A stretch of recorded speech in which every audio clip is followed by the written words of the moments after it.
Several years back, during one of our beautiful Arizona springs, I had a bit of a aha reminder moment while walking the ducks from their bunkhouse over to the orchard pond. Once they take a quick swim and eat their breakfast, they tend to circulate all around the orchard throughout the day, eating new weed growth and bugs. And I do a roll call, coming and going, to count the ducks, because we have predators at night, and we risk losing a duck if they're left behind. And this particular evening, I was short one, so I did my due diligence. I poked around the pond, under the peach and apricot trees, along the fence line, and eventually I found Larry, one of our first ducks that we raised from a duckling, hiding in the rosemary. Normally all the ducks lay their eggs in the bunkhouse and then head out for the day, but she was sitting on eggs in one of the shrubs, and had to kind of fish her out. It immediately reminded me of Easter egg hunting as a child, and a lesson that I'd learned from a local farmer and neighbor. She explained to me that this ritual of searching for eggs was not random, although to most modern folk it seems to be just that, a random non sequitur ritual.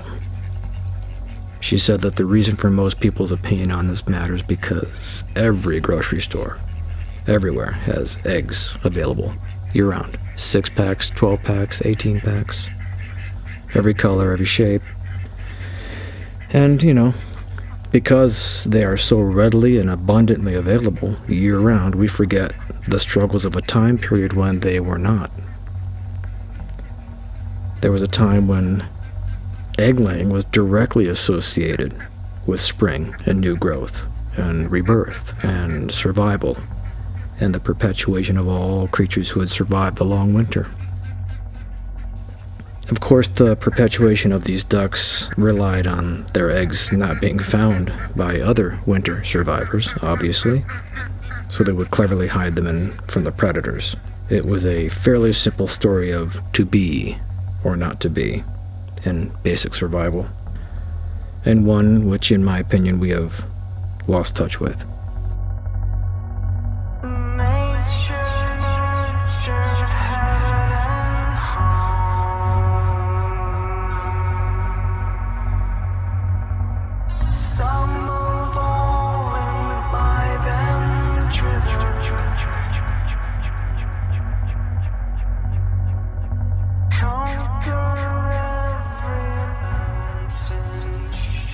In a way, Easter egg hunt is a cognitive and situational awareness survival training for our kids, as well as serving as muscle memory for times when we might need it most. Eggs are the last item in your refrigerator to go bad, and this has everything to do with their shape and the absence of corners, that idea, that metaphor of infinity and regeneration. Thermal density and the interplay between subtle, almost imperceptible heat and cold enjoy uninterrupted, random movement inside that infinite surface of the egg, so kind of a survival of its own, and an appropriate symbol for the vernal equinox and the new light that it brings, resulting in everything springing to life. Keep in mind, this period of time arrives on the heels of a long period of darkness.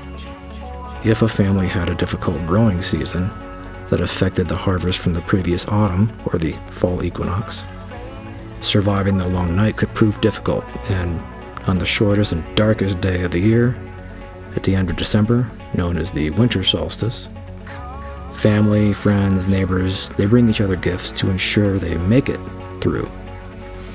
These were gifts of hope, and in some cases, literal salvation.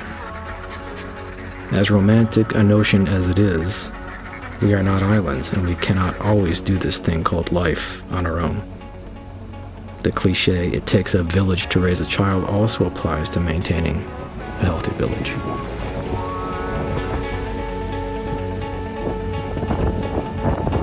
Take a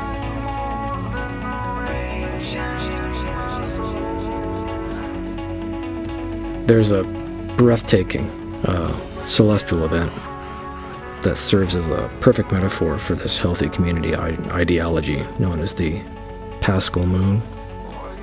This is the full moon following the spring equinox. When it lands in April, it's called the egg moon, not coincidentally. If one has a clear view of opposite horizons, there's an incredible moment that can occur just at sunrise when the egg moon is visible.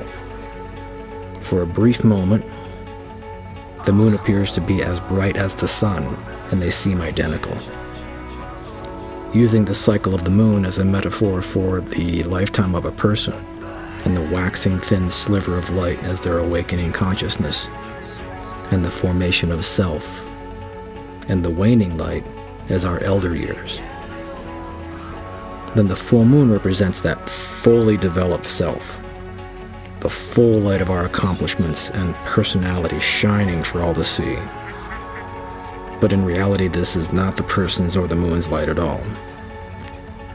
It's the infinite light from a higher power, the sun.